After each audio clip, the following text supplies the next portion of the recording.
I want to, before inviting His Holiness Swamiji, I'd like to invite Dr. Ayurveda Ratan Dr. Ravi Shankar Polisetti. Based in Hyderabad in India, he's a cardiovascular surgeon and naturopath. So there's a lot I can speak to you about him, but I'm going to leave it to Dr. Saab. So 10 minutes, which would like to come and sit here, and hopefully you can be on Zoom. Hello friends, good evening. It's a great honor to be on the same podium as Swamiji here. And I'm so grateful that I'm also overwhelmed with the kind of audiences here and the members of parliament being here. And I'm very grateful to Amajit Bhamraji for organizing this, because bringing in so many people together, different specialties, is definitely a way to make things work. And I'm sure whatever he's aiming at will come to fruition very soon. Friends, and a lot has been said about yoga. Today's Yoga Day. I congratulate everyone on the Yoga Day. And of course, not forget, without the efforts of our beloved Prime Minister Modi ji, it wouldn't have happened. He really brought in the Sabka Saath, Sabka Vikas concept. And we're really grateful that this is the 9th time we're all meeting here. In front of Swamiji, what can I say? Because then and also Ammachi spoke, it's like, it's amazing, but I'll seek your blessing and permission to speak whatever I wanted to say. I wanted to share with you. Yoga is when your presentation doesn't work. Keeping yourself calm is yoga. I heard that the technology is not working, so I have to be extempore. I love it that way, that is yoga. Because when you look at Modi ji, I just give a live example. He's when you look at him, anyone who looks at him gets tense. He's never tense. That is yoga. Yoga in action. See, yoga is, yoga sama uchyate is what is said. What is yoga? Yoga is a kind of sama, a balance. And yoga, again, that is from the Bhagavad Gita. And yoga is, there is another definition of yoga from the Patanjali Yoga Sutras, chapter 1, second aphorism. It says, yoga chitta vritti nirodha. Removal of all the prejudices in the subconscious mind. We're always, we live in the past, we think about the future. We don't live in the present. So when the prejudices of the subconscious mind are removed, the chitta vrittis we call as, then you are not biased. Your decisions are not biased by the experience of your past. So you don't screw up your present, and you don't have to be afraid of the future. But then how do we do this? This is the biggest problem. People talk so beautifully about yoga. I'm not saying anyone, I'm not criticizing anyone. I'm just saying it's so difficult to practice yoga. And if you again look at what in the Bhagavad Gita, Lord Krishna says, Santushta Satatam Yogi. You have to be happy always. A yogi is always happy. How do you make it happen, right? It's very difficult. Santushta Satatam Yogi, Yathatma, Dhrudanishchaya, Mai Arpita Manobuddhi, Yomad Bhakta Same Priya. These are all very interesting to read and then recite. But then how do we make it happen? So I have a scientific perspective for that, friends. Yogi Bhavarjuna is what Bhagavan Krishna told Arjuna. Tasmad. Look at the situation. The context is the war is going to happen in just 4 minutes, and Lord is answering the questions, and Arjuna is patiently asking all the questions. So you don't step into action without knowledge. That is another yoga. So that's why Lord Krishna asks him to, tells him, Tasmad, Yogi Bhavarjuna, and hence become a yogi. Then in the chapter 6, 17th shloka, Bhagavan answers, when Arjuna asks, how do I become a yogi? Bhagavan answers, he says, yoga chittavritti nirodha is what is already said in Patanjali Yoga Sutras. But Lord mentions yogat sama uchyate, number 1. And then he also mentions that the right food and the right action, yoga yukta ahara viharasya yukta cheshtasya karmashu. Yukta ahara and yukta vihara. He never said the right food or su ahara. He never said this word. He never uttered the word su. Su means good. I mean, people, we think there's good food and bad food, there's junk food and non-junk food. No, there's nothing like that. Anna Parabram. He already mentioned that food is divine already. How can you say food is good or bad? That's why the Lord carefully used the word yukta ahara. It's appropriate food. And yukta vihara, appropriate action or appropriate lifestyle. Yukta cheshta, appropriate action. So what do you mean by that? See, every person, and for which you need to go back to the original definition of yoga sama uchyate, the balance. What is sama? Again, the concept of sama. See, everything has to be cited from the scriptures, friends, because tasmat shastram pramanante karya akarya vastito. Again, Jagadguru Adi Shankaracharya mentioned that everything that you say has to be cited. It's, of course, citations are several citations. This is citations based on your experience, citations based on accumulated wisdom in the form of the Shastras, and Shabda Pramana is also given, in the form of the Vedic Shrutis, and also the Aptavakyas, the one that Swamiji is going to recite is also a Pramana. But then there is another important pramana is the evidence, the direct evidence in the form of your scientific research, in the form of your scientific experiment. So what is again sama? What is balance? If yoga is sama uchite, what is the balance? The balance again is beautifully given in Ayurveda. That's where I'm trying to drive. That's the point I'm trying to make. The chapter 1 Sutrasthana, Sushrita Samhita, 18th shloka clearly mentions Sama doshaha, sama agnishta, sama dhatu malakriya, prasannatma indriya manaha, swastya iti abhidiyate. What Maharshi Sushrita is saying is, sama doshaha, the three doshas, the vata, the pitta, and the kapha, should be in equal proportion in all of the 7 tissues and 42 organs. Once this is said, then swastya, you essentially see that even the purpose of Ayurveda is to bring about swastya. Swastya is not just health, friends, because in Sanskrit, there is a word arogya. Arogya means health. Roga abhasa is arogya, which means absence of disease is arogya. But then Maharshis or all the ancient scientists of Ayurveda have clearly used the word swastya because from the Taittiriya Upanishad, it means swasthanam shiryate iti swastya. Swasthanam, swa in Sanskrit means atma.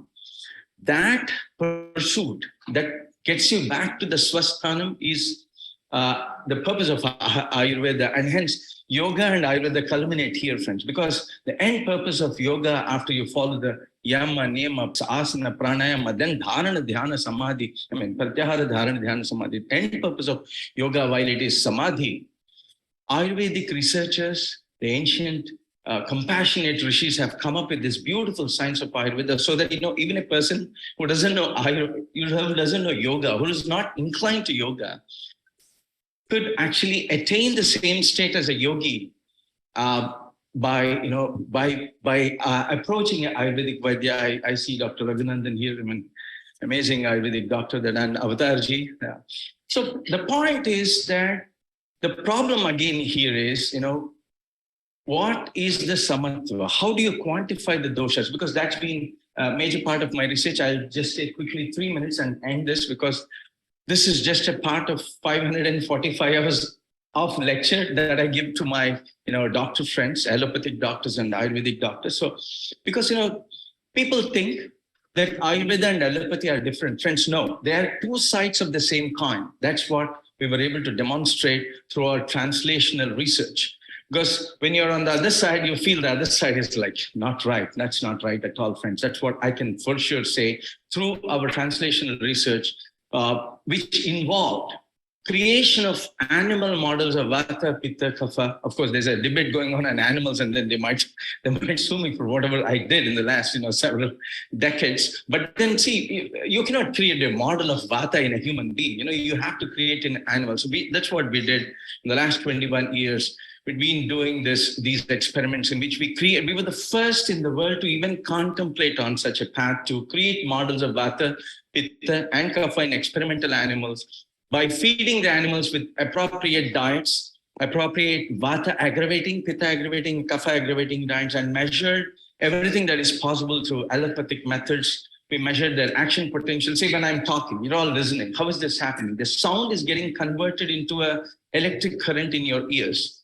The light that we see is getting converted into an electric current in the eyes, in the rods and the cones. So this electric current has 3 different patterns. That's what we were able to demonstrate through our research. The vata has a different pattern, pitta has a different, and kapha has a different pattern, friends. This is amazing because the point here is the vata, the pitta, and the kapha form the fundamental units of everything around.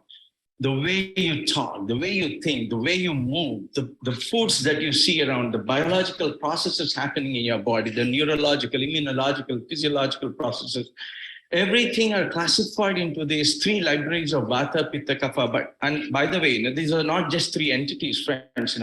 Again, the Rasendra Sarat Sangraha mentions that there are more than 32 trillion interactions happening in the body. There are more than 8.4 million chemicals found in the body.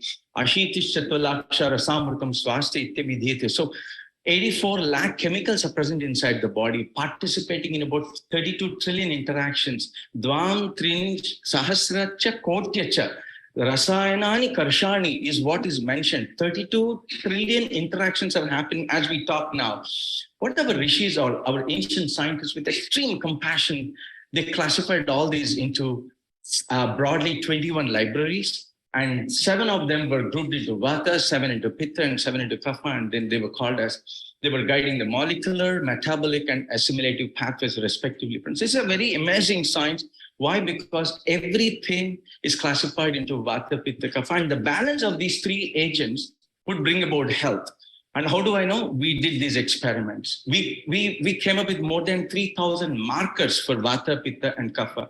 Not only this, we were the only ones in the whole world who were able to demonstrate regeneration of a dead heart, regeneration of your dead brain. We induce heart attacks in experimental animals. We induce brain injury through reduced oxygen concentrations in the air that the animals are breathing, and we induce hypoxic encephalopathy. And we created from dead brains, dead parts of the brain, we were able to regenerate. We were able to regenerate kidneys, liver, pancreas, you name it, we did it. Not only this, we generated entire data of this translational science, which we call as the polyscientific Ayurveda, which is the science that will bridge the gap between understanding of an Ayurvedic doctor and an allopathic doctor, so that we come together and work together, so that we don't work against it. Right now, we are working against each other. So we need to bring about a yoga of these 2, union of these 2 professionals, so that the humanity is essentially, you see, there's a problem. Consider the end stage disease. The money that, NHS is losing on GDP about 200 billion pounds every year just because of the days lost, because of these end stage patients. If we bring this science into NHS, we will be able to save NHS 500 billion pounds in 5 years. 500 billion pounds, not one. I did my research extremely well, and we have all these numbers. We can really target the end stage disease and then improve the GDPs of countries. We can save money. Whatever people have, I was doing my research and I found that $800,000 are spent in a patient per annum of a geriatric patient approximately, and that could be brought down to just 8,000 pounds. So I'll quickly conclude this because there are so many speakers. I don't want to take a lot of time because you're already bombarded with too much of yoga. I don't want to bombard with my scientific, yoga, but then 545 hours of lecture per doctor. So I can talk for 10,000 hours. That's not the issue. The thing is this point of how do we work together? Because I remember Lord Ranger was saying, India was invaded not because someone else was stronger, but because we were fighting against each other. And Amachi also was saying beautifully, anything in excess is a toxin. Ati sarvatra varjyat is already said. She clearly mentioned, because I watch Amachi very closely. I've been seeing her for the past 20 years now. I had several hugs with her. what the revered Amma, what she's saying is even this yoga, whatever asanas you're doing, have to be titrated. They have to soothe your body. If you don't do that, even they could cause harm. And this, see, unfortunately, the data that shows that yogasanas have caused damage are not being published. But we have data on that. We have the data on not only I mean, I'm not against yoga. I'm only saying that if you have aggravated pitta, bastrikas are contraindicated to you. If you have aggravated kapha, then parvata. So this can go on and on. That's why I don't want to. I cannot be stopped otherwise. Barbara, thank you very much. I'll just make one point and then leave you this. See, the point is, friends, see, rishis have already said, Tasmat Shastram Pramanante Karya Akarya Vastito. Let's strictly adhere to the Shastram and then generate data and then present to the world. Point number one. If this Shastric or scientific approach is not taken, then you know what? Yoga, Ayurveda, everything will go down the drain. There is a lot of euphoria right now. There's a lot of commotion, less of action. So there's a difference between these two, whatever is happening. That's point number one. Ayurvedic doctors, I sincerely urge, let's follow the scientific guidelines issued by any Congress. And let's target only the end stage disease, friends. Let's not target every damn decision that is present. No, because we don't have data. How can my data? See, I have cured over 900 heart patients who are really going to die in the next few months. They're still living, but my 900 patient data will not compare it to 450 million grafts that were done in the last 70 years. Isn't it? So my 5,000 diabetes reversals will not compare to more than 70 million diabetic patients addressed by the scientific community. So let's not refute the scientific guidelines. There are problems there. There are problems with the standards, but we need to generate data. For that, the best is to embrace the Hospice Act. Talk to or address only the end stage patients, and then generate data, and then slowly create your niche. That niche itself is $1.2 trillion world over, friends. $1.2 trillion is available already for Ayurvedic practitioners who want to address the end stage market. So, friends, in the Indian way, let us save lives by saving their monies and then bringing them back to swasthya. Thank you very much.